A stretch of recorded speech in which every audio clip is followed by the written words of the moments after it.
There are three main regulated healthcare professions here in the UK. You've got osteopaths, physiotherapists and chiropractors. And you're probably wondering what's the difference. No matter if you're a patient looking to get some help with low back pain or whether you're a student looking to study a career in healthcare, this video is for you from an osteopathic perspective.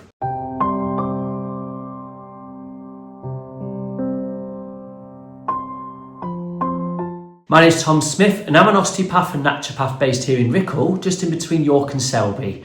And I studied osteopathy back in 2011 at the British College of Osteopathic Medicine in London. However, originally I wanted to study physiotherapy.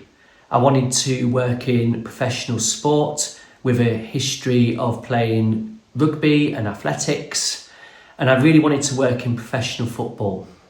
However, at the time, physiotherapy was actually a little bit more reductionist to what it is today, and the training that I received and the philosophy of osteopathy really did align more with my previous training with the Czech Institute, which is more of a holistic approach and considering the body from a physical, mental, emotional perspective.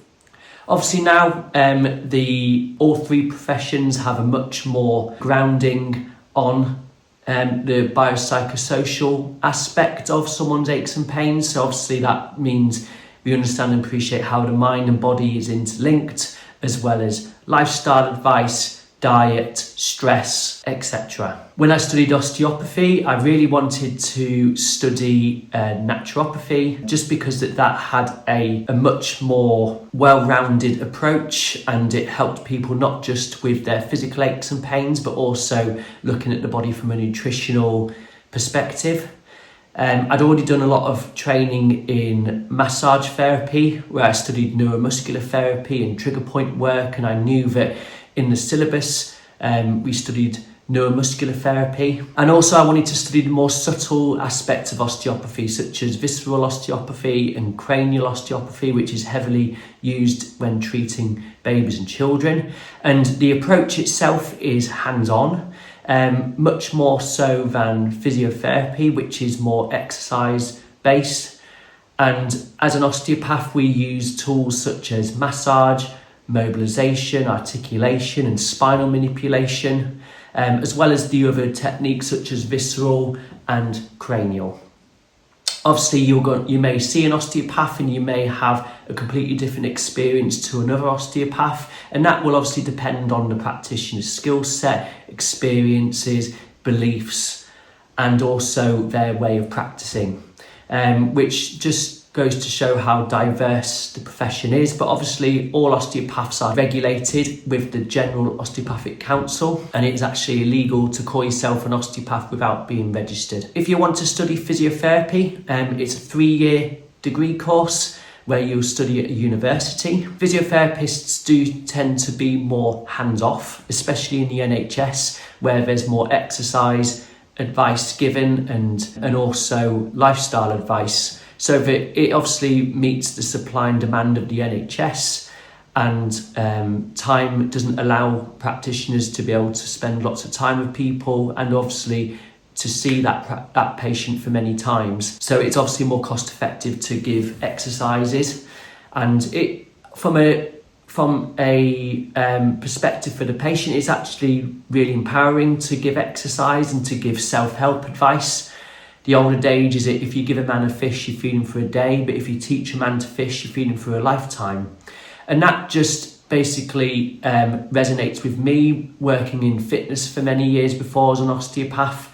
We never want patients to become dependent on treatment and just receiving passive manual therapy where you actually don't learn anything on the couch. But exercise is a massive part of any profession, really, and it would be really important to make sure your practitioner does that. If you see a physiotherapist in private practice, however, you may get manual therapy, you may get massage therapy and stretches. You may also get other modalities such as TENS or ultrasound or thermal or even shockwave therapy as an adjunct to their treatments. And if you're wanting to see a chiropractor, that's very much very similar to an osteopath.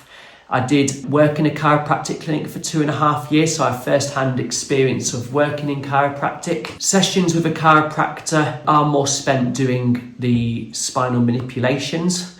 If obviously that is not appropriate for the practitioner, you may receive other types of manipulation or adjustments with Thompson drop table techniques, or the practitioner may use a speeder board, or maybe even an activator, which is a spring-loaded handheld tool which provides a short, rapid force into the joint, where it's much more safer and much less force than a spinal manipulation, for example. But obviously that's not all chiropractors. Some chiropractors may work like osteopaths. Some chiropractors will just do spinal manipulation only and give massage therapy sessions for another practitioner within the clinic. An osteopath will have longer time with a patient. Follow-up visits tend to be 30 minutes and sometimes even as long as 45 minutes or an hour. Whereas in chiropractic, that's a lot more diverse. You can see a chiropractor that will see you a lot more frequently during the week, but you may see that practitioner for 5 to 10 minutes at a time. Some chiropractors do work longer, some as long as 20 minutes or half an hour. Obviously that's just dependent on the practitioner itself.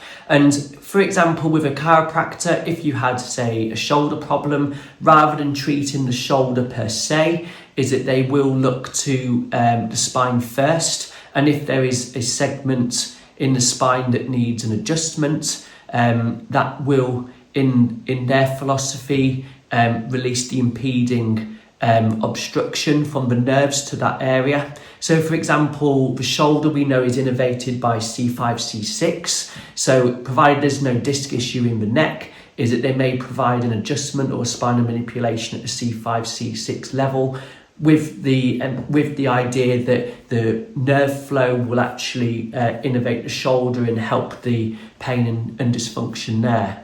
Whereas an osteopath will do these things on the spine, like spinal manipulation, but will also treat the actual limb as well, but may use other techniques such as massage, myofascial techniques, visceral techniques, and even the more structural osteopathic approach, which is more like a diversified approach in chiropractic. I hope that's helpful. Feel free, if you have any questions or you want to add a comment, feel free to do so below. If you are local to York and Selby area, I'm an osteopath and I'm based here at the Rickle Region Centre. If you want a examination and you obviously want to know if osteopathy is the right profession for you, feel free to get in touch, and you can book online at www.evolveosteopathy.co.uk, and I'll speak to you soon. Many thanks.